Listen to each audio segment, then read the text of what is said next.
Today we'll share our best lesson of 2024, things we learned in trading, things we want to apply for sure next year. So it will be cool to kind of talk about this. Hopefully people get some value out of it, and we'll dive right in. First lesson I got I learned last year quite well is you got to focus on what the data tells you. You got to know what kind of the market tells you over time. I think data is more powerful than a chart or an indicator or a tool you could trade with. Like just having data, knowing what works, what doesn't work from your tests. I think that makes a big difference. I know, Michael, you've kind of dealt with this in the past. Yeah, well, I deal with it as a trader, but also as a auditor as well. Right. So one really cool one, it's kind of simple. I think everyone should really think about this is when you do your journal and you do your analytics and whatever, think about what your results are after a loss versus after a win. If you have a decent sample size, it should be the same number. It should be pretty similar. But what happens when you have losses? So you'll identify, are you chasing? Are you this? Are you trying to get back to even? Things like that. So let that data be a really cool thing. It's a quick hack. You can start doing that. It's amazing what some of the numbers might tell you. What's something you learned from your data? I'll give an example you can share, or something you kind of saw, especially last year or the few years before. Really, as far as analytics, I've learned a lot about where my optimal target should be.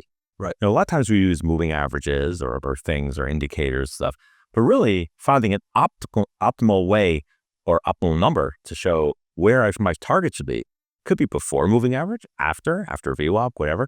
And that change has allowed me for my profit factor to go up a decent amount. And that adds up over time. So that's a really good example of analytics in action. So for 2025, think about that when you start your trading and monitoring and data management. I love it. Yeah, so for me, what I have been doing different, or something that I learned last year, was adding more into your portfolio. But not adding more into your portfolio just as in, like I want more, like looking for any shiny object to add or to trade, but more of I first already have a stable base. So last year and the previous year, I have been working on stable base. Last year, with the lessons that we shared during 2023 for 2024, it became into getting that stable base optimized. And now that I have a stable base, I have been adding other things. So some of the things I have added in there, it's different instruments. So I started trading a bit of options and exploring them with some of the recommendations from Coach Mike here on trading options. I started exploring some of the things.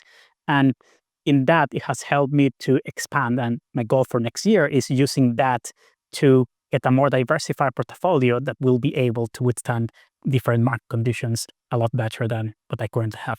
A lot of my return this year came from adding like stocks and ETF to my portfolio. I used to like only trade Forex. I've been like talking about Forex for many, many years, but adding these stocks and ETF because they're trading more, usually have longer trends.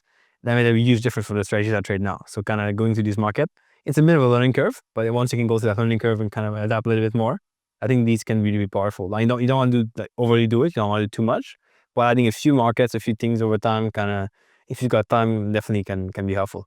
Yeah, that's pretty good thing.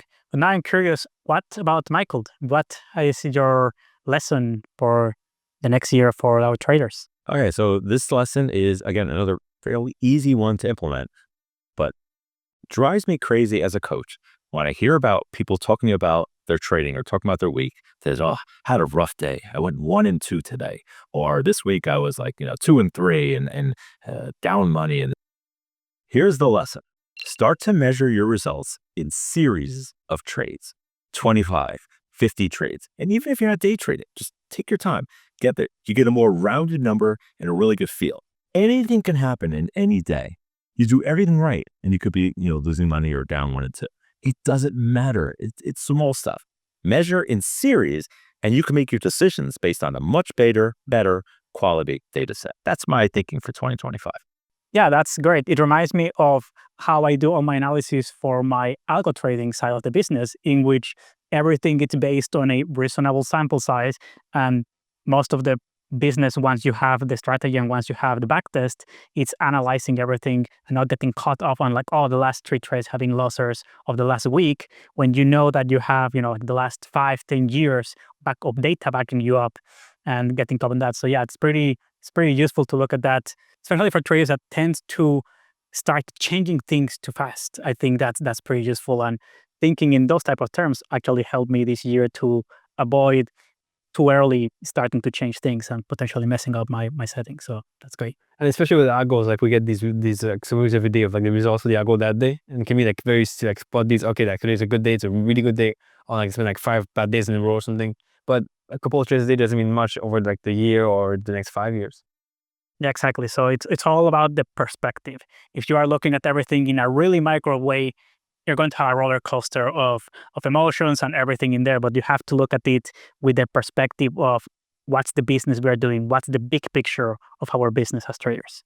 Right. And the concerning part from a trader's perspective is they're making decisions. They're changing strategies based on these simple, small 1 and 2 type, 3 trades and things like that, which is the worst thing like, you could possibly do. So the best thing about that, you could start implementing that literally January 1st.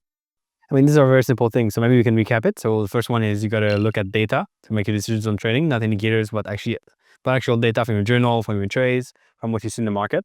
Second thing is, once you have a stable base, expand into different markets or different strategies to improve the quality of your portfolio. And the third thing is, measure your results in a series of trades. Simple as that. Scalpers, 100 trades or more. If you trade the daily, maybe 20, 25. Base your decisions on a series. love it. What's one lesson you learned in the past year? Comment below, let us know. We want to hear what you think, what things you've learned, what things maybe you didn't learn, or you wish you would have applied to your trading the past year. Is there one thing you want to change or you want to go back and do better?